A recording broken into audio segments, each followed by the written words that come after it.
оқушылар? Саламатсыздар. Жарайсыздар, отырыңдар. Бүгін жүргеніміз бар? Иә.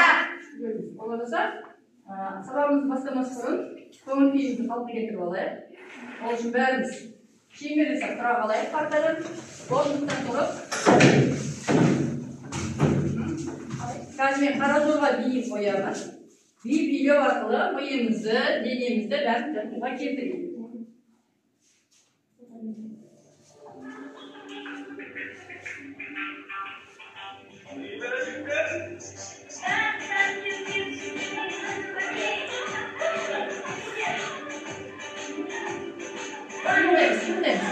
Айналамыз.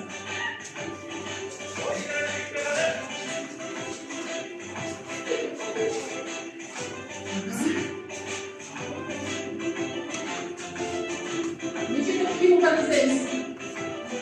Айналып арқылы. Орын ауыстырамыз. Орын ауыстырамыз.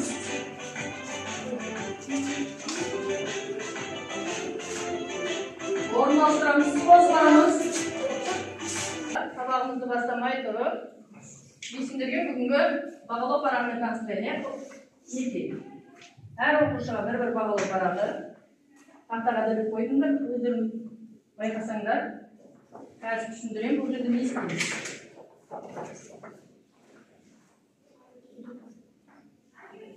Сабақ барысын осы бағалау парағы арқылы бағалап отырамыз өзімізді, иә?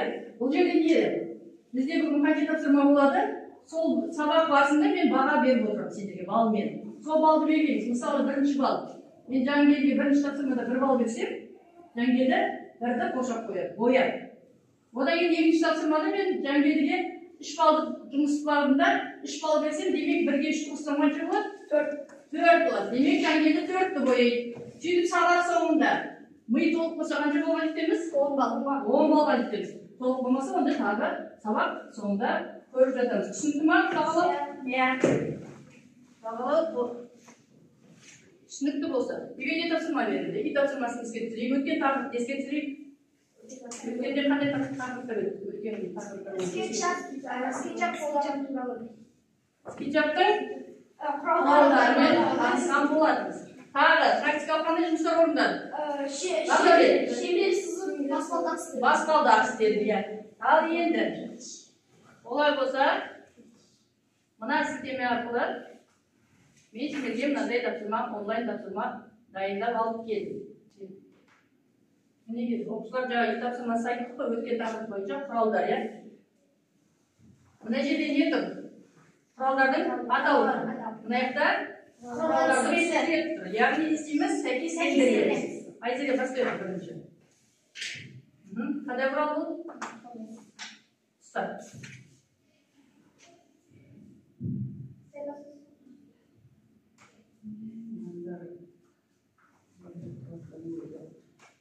Қолмен сызу. Келесі отыра ғой. Келе ғой. Асылжан. Қайсы құран сөйлесің? Көрші шындай қырасы демеген. Нектен бір фигуран таңда, кестеген сызбаны, соны таңдайсың ба? Ол қайсысы? Мынау? Қайсысы бұл?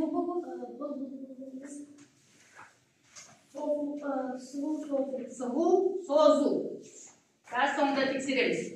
Кім қай суретпен қай нені сәйкестендірді? Миымыз о жақта отырайық. Келесі. Қайсын таңдайсың? Таңдады. Қайқа барамыз? Құйып, бояу. Апарды. Келесі, келе ғой, айым. Кес. Қайсын таңдаймыз?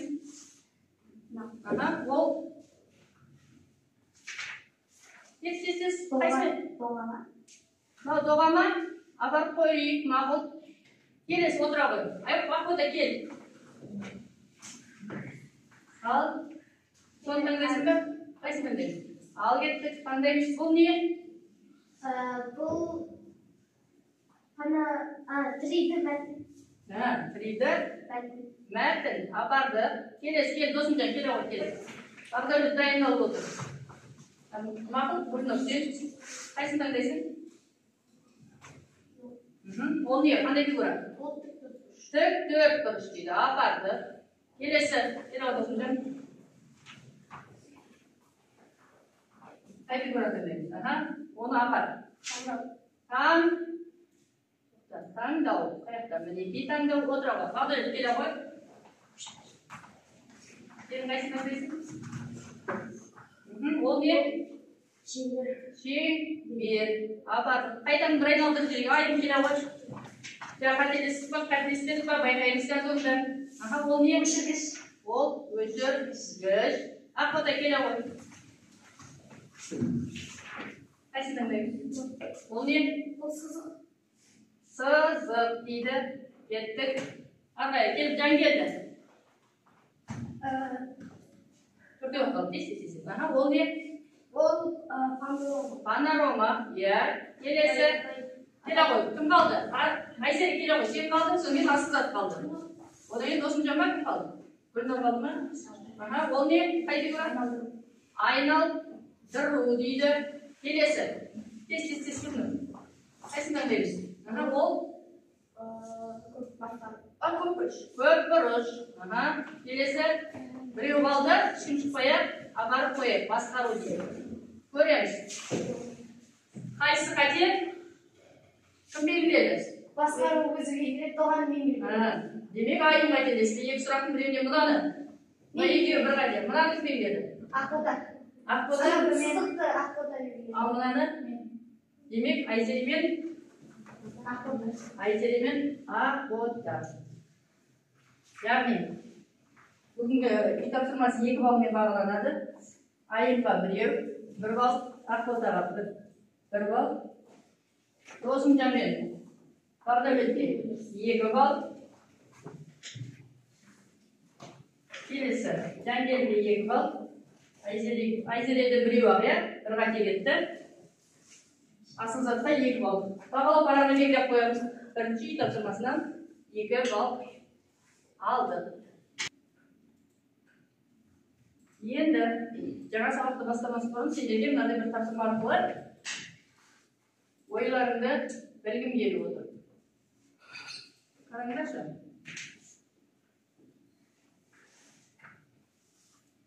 Мінекей, бірінші түсіне болайын. Бұл жерде 3 дененің атауы отыр, иә? Конус, цилиндр, шар. Сендерге бұл атаулар таныс па? Өмірде көргенсіңдер ма бұндай фигураны? Денені көрдіңдер ме? Қаяқтан көрдіңдер? Сабақ, қандай сабақтан көрдіңдер? Информатикадан нені көргенсіңдер? Математикадан өтіп қойдыңдар ма? Таныстыңдар ма? Конус, цилиндр мен? Олай болса көрейікші. Мына қағаздар арқылы жасаңдар сол фигуралар. Жасауға бола ма? Қандай екі парақ берді. Ал жасаңдар көрейік. Салу арқылы емес, осы парақты пайдалан. Ручканы керек жоқ, парақты ғана пайдалан. Кім қай фигураны жасай алады екен көрейік.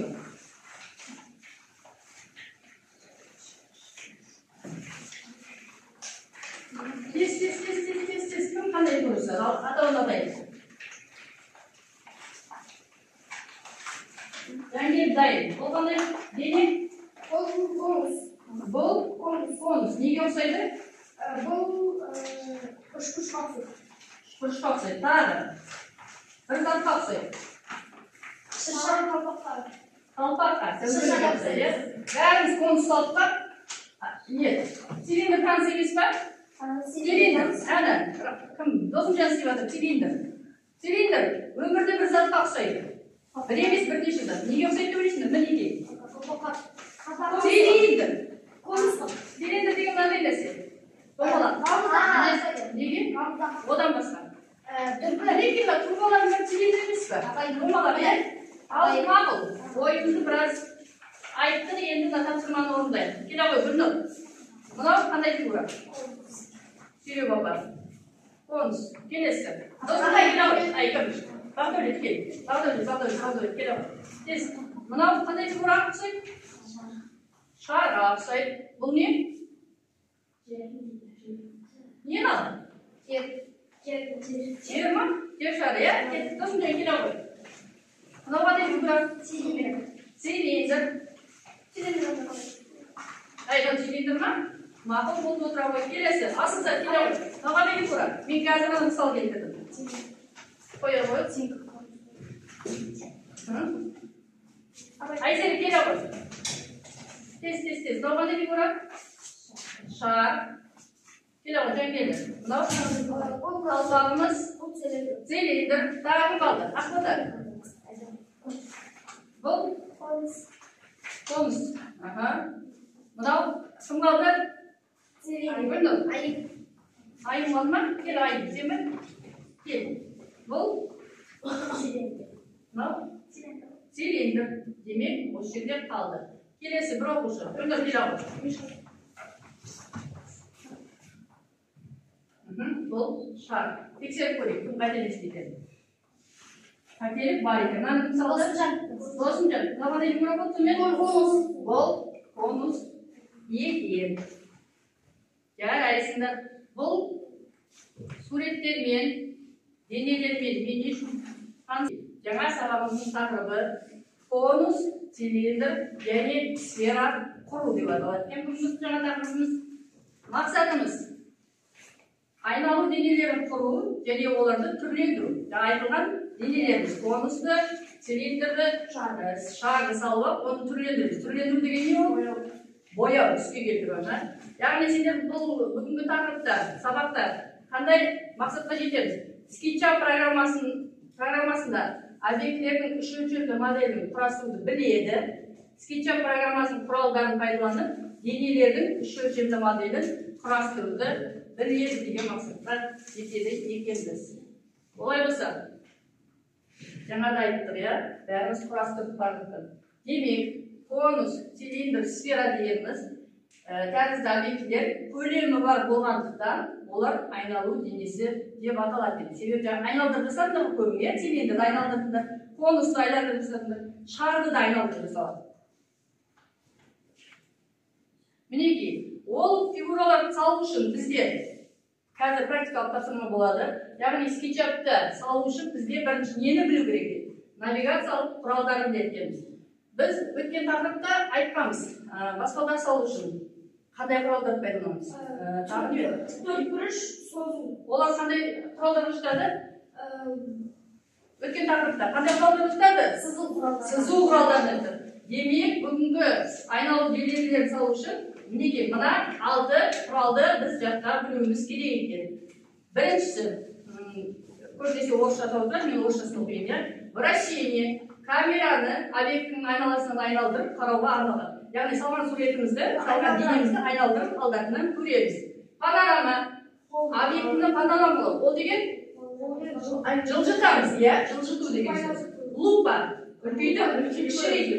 Вращать колесики дейді. Ол не? Лупамен айналдырып көру.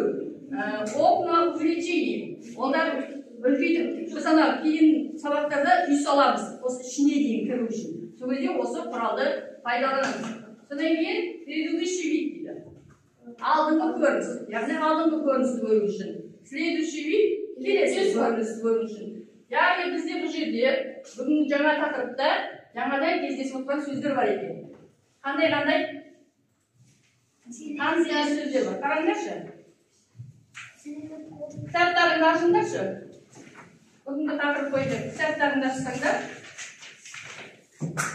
Дәптерлеріңді кітаптарыңды ашып, бүгінгі күнді жазып. Мінекей, мынандай жаңа сөздер бар екен. Олардың орысша, ағылшынша атауын жазып қояйын. Сол үшін дәптерге жазып па бүгінгі күнді тез қимылдайық. Ол қандай сөз? Алдыңғы көрініс, орысша атауы предыдущий вид, ағылшынша previous viewers деп аталады. Екінші сөзіміз следующий вид. Оның орысша атауы. Қазақшасы келесі көрініс, ағылшыншасы next viewers деп аталады. Осы жаңа сөздерді дәптеріңізге жазып алайық.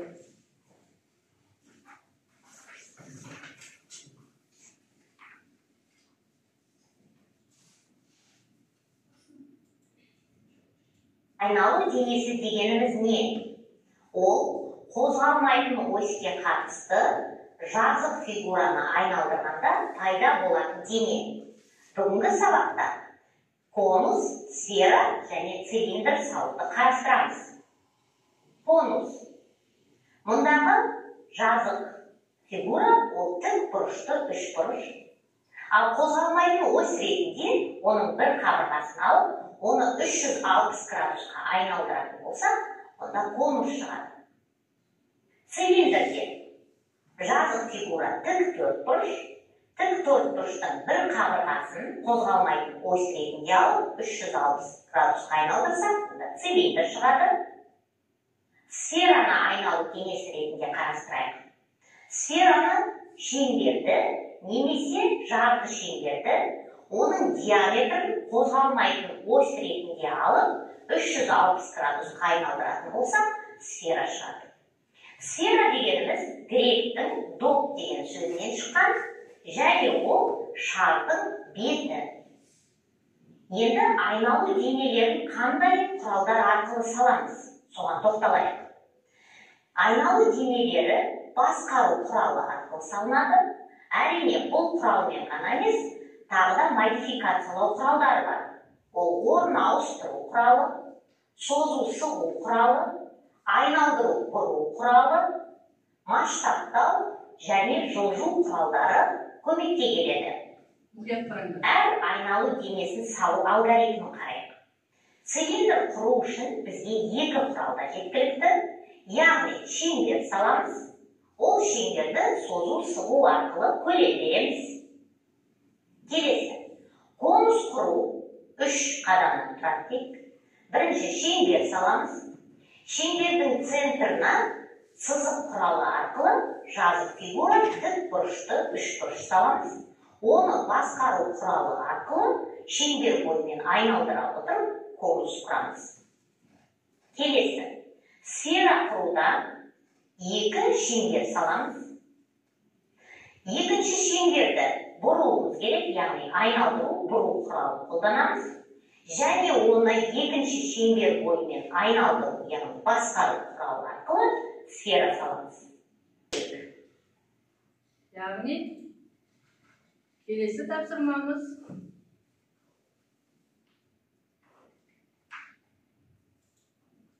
жүптық жұмыс болады.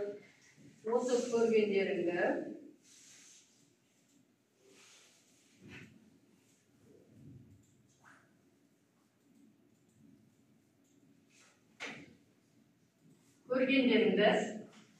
ноутбукты ашып, скетчапты қосып, осы фигураларды жасаймыз жұптарымен. Қоятыңдар. Мен оған дейін жұпты анықтап берейін сендерге. Жұпты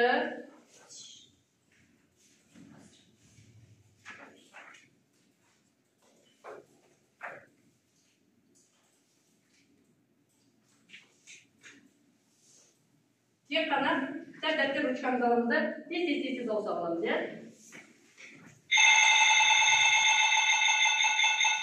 Мінекей, осы жұптар тез бірге бір ноутбукқа отыра береміз. Аралбайымызды мен бүркітпей алсынса, мартап отырын Насырбайлар, ойба, Рамазан емес, бұны орнына жайын келді. Айзере, Аймен, Бағдарбек. Тез, қолды практикалық тұрсын орындаймыз.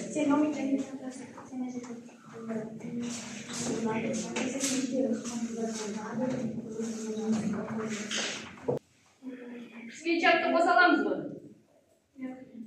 Ол жұмыс үстелінде тұр. Қостық па бәріміз? Қостық. Бірінші құрылық айналым денесі қандай? Не кімдеді? Жоқ, ішіне базасымен. Қалғандарды алыстасын.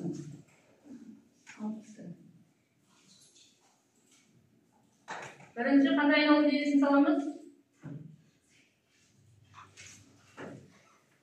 Шаблон таңдадық па? Қандай шаблон таңдаймыз? Қанша шаблоннан тұрады скетчап? 7 шаблон. 7 шаблон. Соны біз қайсысын таңдаймыз? Қарапайымдығын таңдаймыз, иә? Таңдадық па бәріміз?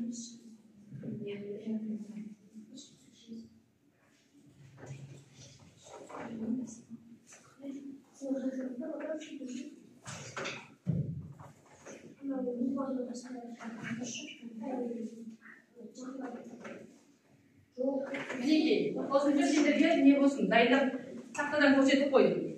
Қайсысын басамыз? Бас. Жасадық па? Цилиндр жасадық бірінші. Айналдырып көреміз, айналдырып денесі арқылы. Апай, ана суреттер саламыз, а? Осы суреттер арқылы жасауға болады. Бірінші цилиндр саңдар, немесе конус саңдар. Екеуің жақын отырдар, бірге бірлесіп отырып тез. Ол, оны түрлендіреміз содан кейін тез. Ақбота мен Жангелді жарайсыңдар. Жүздің жұмысымыз 3 балмен бағаланады. Яғни 3 денені де әлемелеп салып, қалай өшіреміз? Белге баламыздар, нені басамыз? Деретені басамыз.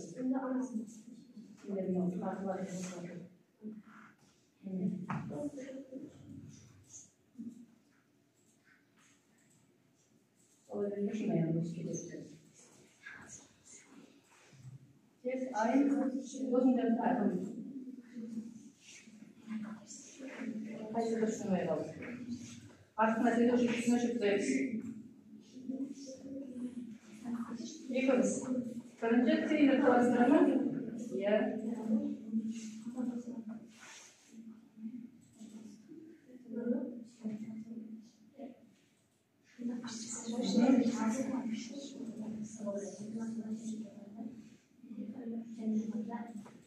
Ne salladık? Silindir salladık. Silindirді қалай саламыз дедік? Бірға бірғасы тік болатын 3 бұрыш сызып аламыз. Содан кейін 360 градуста соңынан ері батырмасы арқылы айналдырамыз. Солай ма Жангелді? Соңынан ері құралы қайықменің ішінде қай бөлімінде соңынан ері сендерді бетінде тұрма, соңынан ері жоқ қой сендер қайықта тұр? Ненің ішіндесің? Биттің ішінде ма, камераның ішінде ма? Рисованияда ма? Камерада тұр, е? Камераның ішінде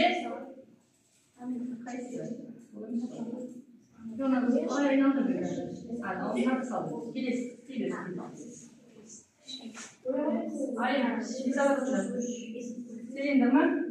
Бірінші сабасың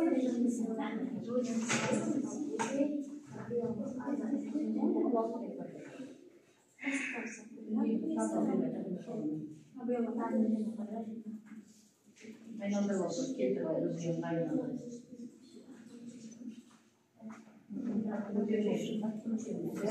Hadi çıkan hadi de olsun, yapışmış olsun. Şimdi Jangeli'nin Akbo'da yapışmışsın, savatak. Bölünürmen asılda, zaten deneyelim ötüp koydu. Gelesi. Ben sayı suyu biterim zaten. Aynalı olsun mu? Aynalı olsun mu? Yok, çıkan ar жағымен жұмыстеңдерші. Сол жағымен ғана, оң жағын баспаңдар çıkanды.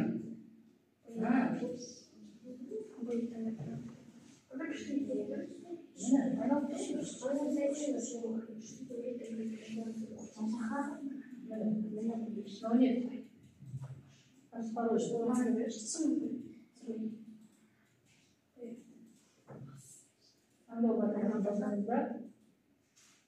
Ne var bu? Arkaya koyarız.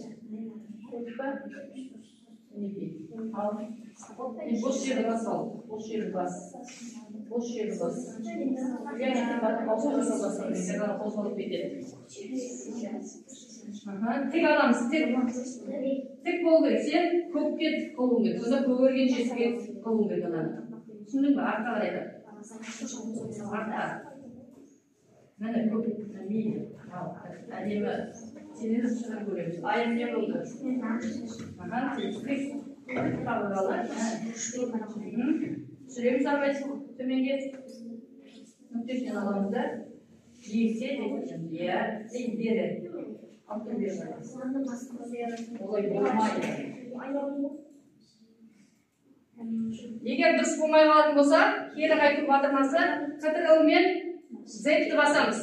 Сонда кері қайтады. КТРЛ-ді басыңыз, Z-ті бассаңдар, кері қайтасыз.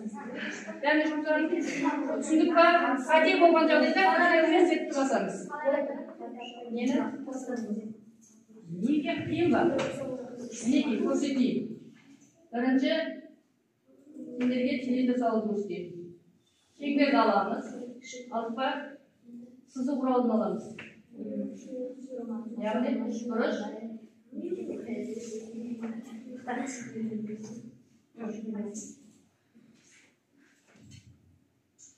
Мінекей. Алдық па? Енді айналдырамыз. Не бойымен? Шеңбер бойымен айналдырамыз.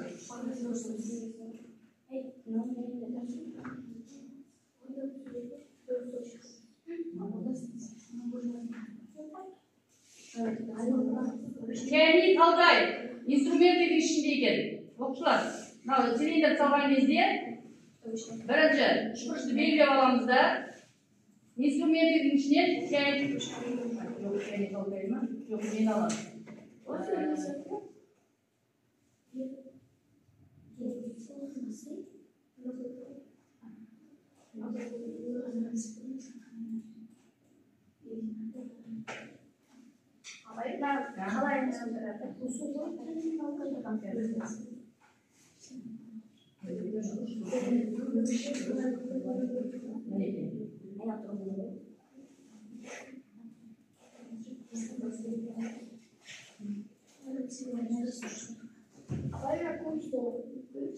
Солымызды мінекей, цилиндр. Енді мінекей, шыққанмен аламыз да ерекшелеп аламыз. Одан кейін үшбұрышты ерекшелеп инструментте. Еще айтып қой. Follow me. Болса, follow me арқылы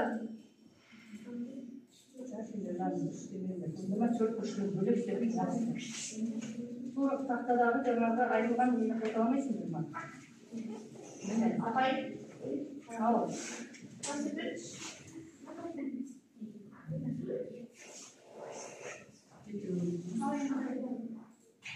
Бәрі семіз қойды, салынбайды ғой. Шар саңдаршы. Шарды қалай саламыз? Екі шарды аламыз. Екінші шарды не істейміз? Айналдырамыз. Содан кейін барып соңынан ер батырмасы арқылы 360 градусқа айналдырамыз.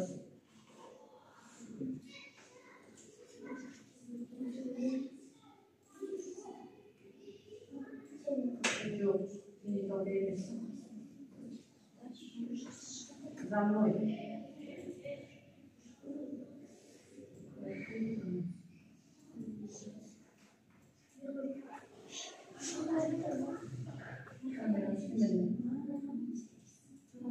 Следи за мной, видите?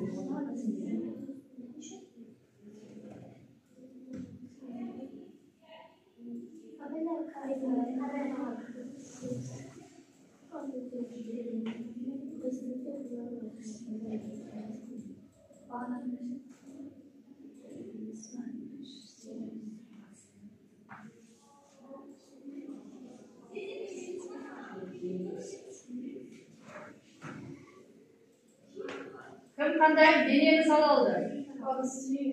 Цилиндр салды. Шарды. Бар ма?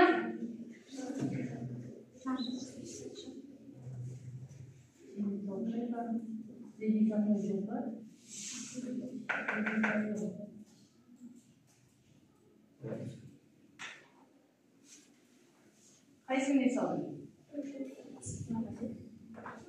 Қаланы сызбайсыңдар ма? Қаланы саламыз. Содан кейін Windows'un ішінде follow me. Ненің ішінде екен? Tools деген соңынан саналды үшінші. Инструменттің ішінде. Міне. Келді ма? Onun içinde bedeni. Bedeni al. Aha. Al bedeni. Endi anan ayналдыр. Üç kuruştu belgilеп al. Ayналдыр. Жүзіп düşün алып sürdü. Ne söyledi mi?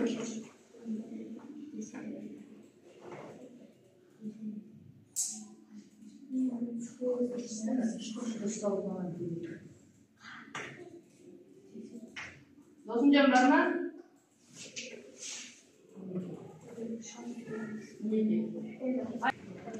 Келесі ендігі тапсырмамыз топтық жұмыс. Яғни топпен жұмыс істейміз. Ноутбукты жаба салайық. Ноутбукты жаба салайық. Жинай салайық. Бірнеше отырып. Жаба сал. Сінеке қараймыз сақтаға. Қараймыз. Скетчап. Қандай редактор? Скетчап ол айналдыру. Скетчаппен қандай фигуралар саламыз? Скетчаппен конус,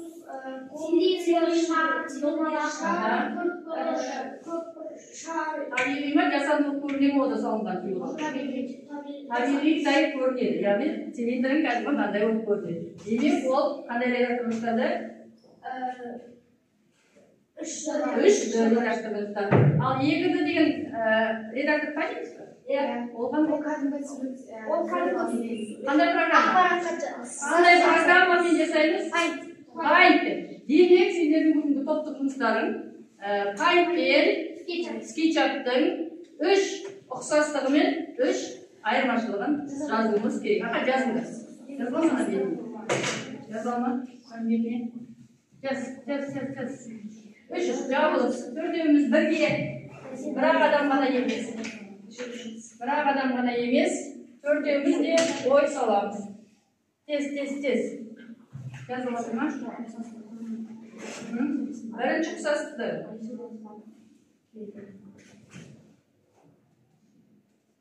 Екіді мен үштінің, яғни Paint пен скетчаптың үш ұқсастығы мен үш айырмашылығы. Бір, екі, үш деп бәрін өмірлік жазылды.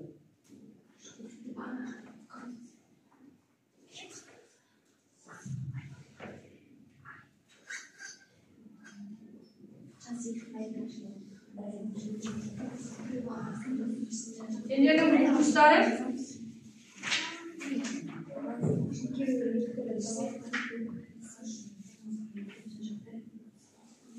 кешіріңдер оқушылар, сендерге дискриптор таратуды ұмытып кеттіңдер. Неге? Мына дискриптор бойынша жұмысты жасауымыз керек.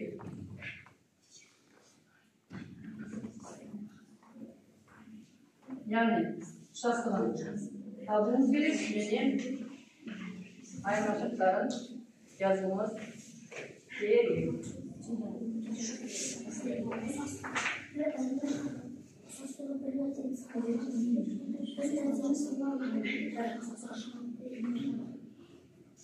Дайын топтар ма?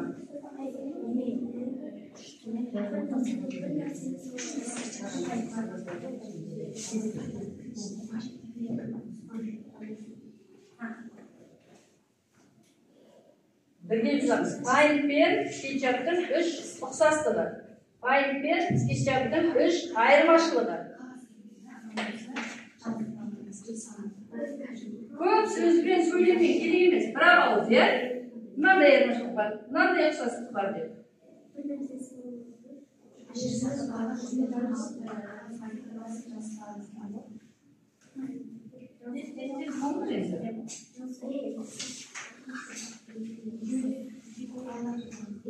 Ұқсастығы, қандай ұқсастығы бар?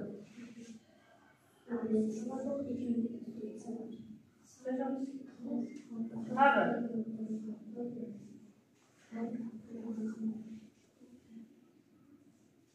Қандай ұқсастығы?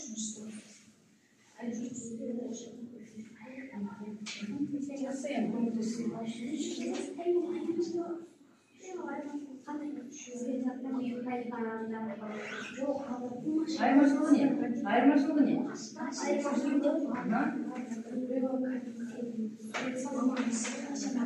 Болдыңдар ма? Екеуіне де бір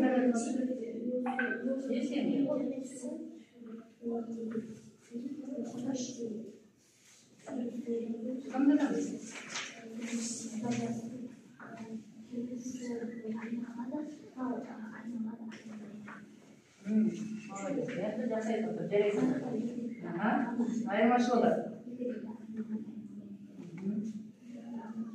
Болды, осыны жазсаң болады. Айырмашылығы сол, екеуінің бір-біріне.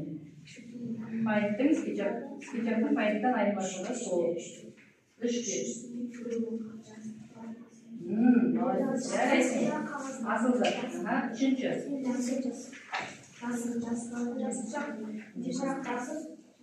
Қайсысы? Жазып теңіз ба? Теңіз емес пе? Иә. Айырмашылығы. Иә.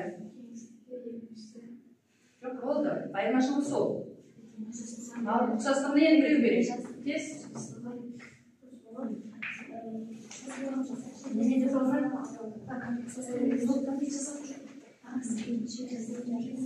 Ұқсастығы екеуінде. Ұқсастығы не деп салады екеуінде? Болдық па? Болсақ келейік.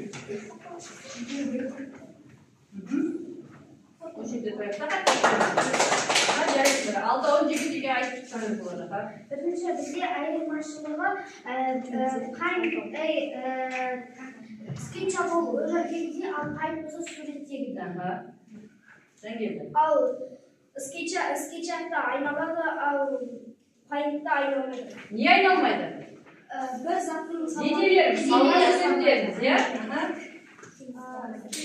скетчатта кеңістігінде жас салынады, ал қайында қағазға салынады, иә. Ұқсастығы? Қайында екеуінде ұқсастары екеуінде сурет салынады. Екеуінде сурет салынады дейді, иә.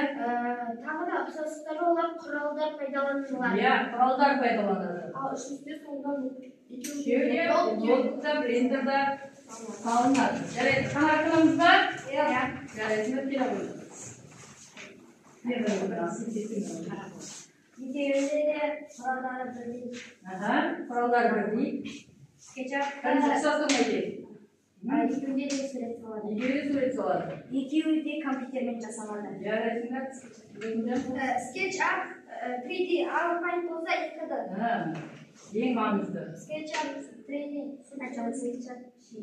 ішіне кіріп анық болады. Яғни үй салсақ үйдің ішіне кіріп болады. Ал пайымда сыртқы бейнесі ғана, иә?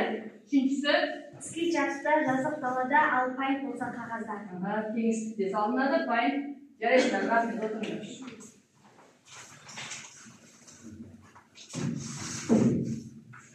Топтық жұмысымыз 3 балмен бағалану керек. Демек, бәрі тәрмәді 3 балдан. Бағалау парағына да еңбек қойайық.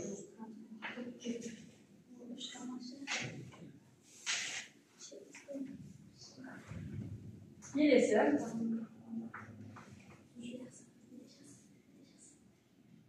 Мінеки, жаңағы тапсырманың дәлелі. Қараңдаршы. Мынау Paint редакторы, иә? Мынау SketchUp редакторы. Екеуінде не бар? Құралдар ақпасы бар. Жаңағы айтқанымыздай, Paint неде салынады? Ақпасында салынады. SketchUp жазықта салынады. Жарайсыңдар. Сонымен, балалар, бүгінгі жаңа тақырыбымызда алған мәліметтер жеткілікті ойлайсыңдар ма? Иә. Біраз нәрсе меңгердіңдер ғой? Иә. Демек, сабағымызды қорытындылайтын болсақ, мынандай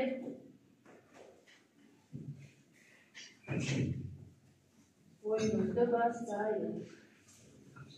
Жылдам, яғни боулинг әдісімен сабағымызды қорытындылаймыз.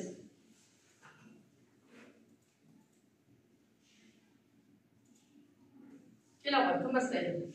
Ayşe, geç. Tez, gezekten gezek. Başlayalım edelim.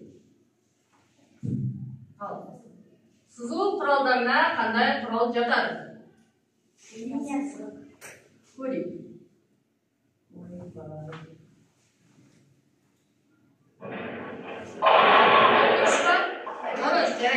Келеміз, осында, тез. Келесі сұрақ. Оқимыз. Оқиғышы. Кодификация сызбаларды іштіға өтудегі негізгі құрал. Өткен тақырып бойынша. Қайсысы?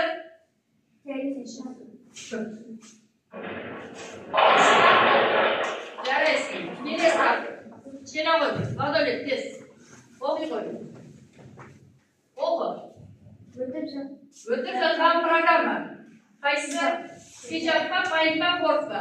Скетчап. Көрейік. Жарайсың. Келесі. Айыр. Навигациялық құралдарына қай құрал жатады? Бүгінгі тақырыбымыздан, иә? Ал. Вращение айналу. Тұрып көр. Жарайсың. Келесі сұрақ. Сен ой көрдім. Қандай келді? Конус салуға пайдаланылған Құрал. Конусты. конустар видение жетектейді. Баса ғой көрейік.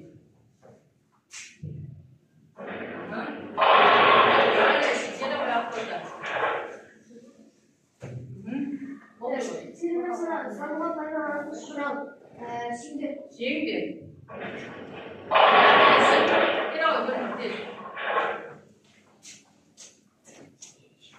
Сфера салуға пайдаланылған құрал. Айналдыру. Сені қой астында. Навигациялық құралдарда қай бөлімде орналасқан? Навигациялық құралдар қай бөлімде орналасқан? Қайсында? Камерада ма, өзгертуде ма, таңдауда ма? Қазір ғана практикалық тапсырма белгілеу ғой, көрейік. Камера. Дұрыс, жарайсың. Келесі. Енді бір сұрақ бар ау дейміз. Кел Бағдәулет. Кел ау. Программа терезесінің кеңейткен түрін шығару үшін қандай команда қолданамыз? Қайсы қолданамыз? Bit, файл, расширение. Тез таңдаймыз біреу. Қайсысы? Таңдап көрейік. Ой, бұл қайден болды. Не істейміз? Көмектесетін адам бар ма? Қайсысы Жангелді? Расширение кеңейту. Расширение. Кеңейту. Жарайсыңдар, рахмет. Қатысқандарыңызға көп рахмет. Сұрмаймыз әлі. Қорытындыны бағалап жіберейік. Яғни, қанша сұрақтан жауап бердік? Екі сұрақтан жауап бердік. 2 балл. 2 балл. 2 балл. Келесі. 2 балл. 2 балл. 2 балл. Бағдәулетте біреу ма? Қанша Бағдәулет? Біреу.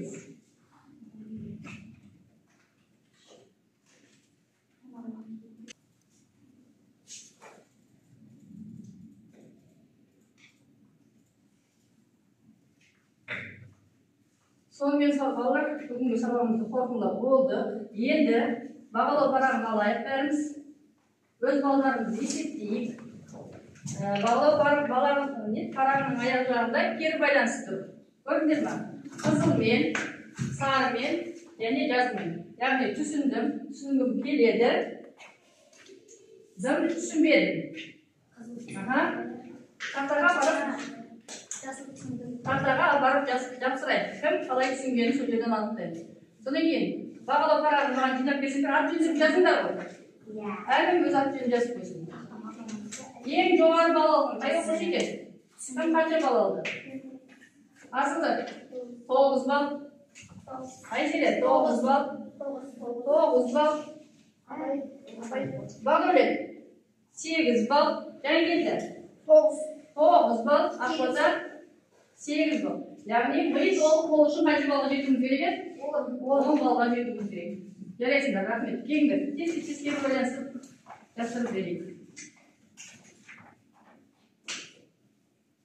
Айым, жақсы түсіндің бе? Иә. Жарайсың.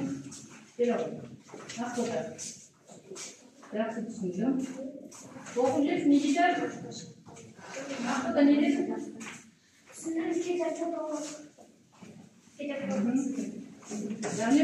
сабақта бәріміз жақсы меңгерген сияқтымыз. Рахмет, болды сабағымыз аяқталды.